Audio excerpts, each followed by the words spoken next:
One of the middle class people car ఏంటంటే WagonR. Section 5 ఈ car ని ఈఎంఐ లేకుండా కొనాలి అంటే ఇప్పటి నుంచి మీరు ఎంత సేవ్ చేయాలి లేదంటే ఇన్వెస్ట్ చేయాలి. ఒక 3 ఇయర్స్ తర్వాత 5 ఇయర్స్ తర్వాత ఏదర్ ఈ కార్ గానీ లేదంటే వేరే కార్ గానీ మీరు కొనాలని అనుకుంటే ఈ రేంజ్ లో నేను చెప్తున్నాను. ఒక 3 ఇయర్స్ అని అనుకుంటే మీరు రికరింగ్ డిపాజిట్ కానీ ఫిక్స్డ్ డిపాజిట్ కానీ చేయొచ్చు. సో రికరింగ్ డిపాజిట్ అని అనుకుంటే ఒక 23,000 దాకా మీరు చేయాలి. ఇది just calculation, just for your idea. అదే మీరు 15% రిటర్న్ వస్తుందని అనుకుంటే ఏదర్ ఈక్విటీ మ్యూచువల్ ఫండ్స్ లో లార్జ్ క్యాప్ లో కానీ బ్యాలెన్స్డ్ అడ్వాంటేజ్ ఫండ్స్ కానీ ఇన్వెస్ట్ చేయొచ్చు. సో 3 ఇయర్ పీరియడ్ కి అప్రాక్సిమేట్ ఒక 20,000 రూపాయలు మీరు ఇన్వెస్ట్ చేయాల్సి ఉంటుంది.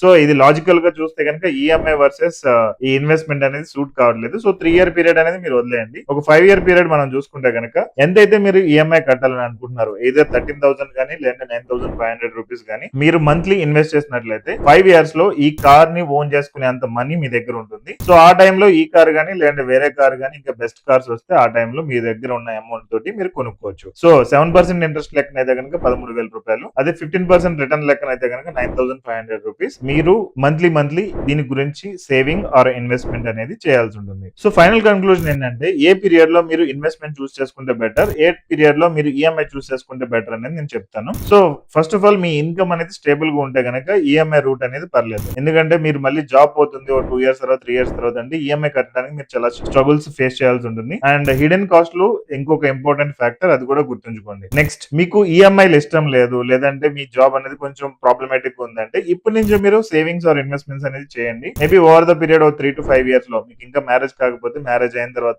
కార్ అనేది కంపల్సరీ కాబట్టి ఇప్పటి నుంచి సేవింగ్ ఇన్వెస్ట్మెంట్ చేసినట్లయితే కనుక మీరు టైంలో కార్ కావాలంటే కొనుక్కోవచ్చు. లేదు వద్దు అని అనుకున్నా కానీ ఆ స్కోప్ అయితే ఉంటుంది. మీ దగ్గర డబ్బులు ఉంటే డెసిషన్ అనేది మీరు తీసుకోవచ్చు. ఓకే, ఎనీవే మీరు ఇక్కడ గుర్తుంచుకోవాల్సింది ఏంటంటే కార్ అనేది expense, it's not an investment.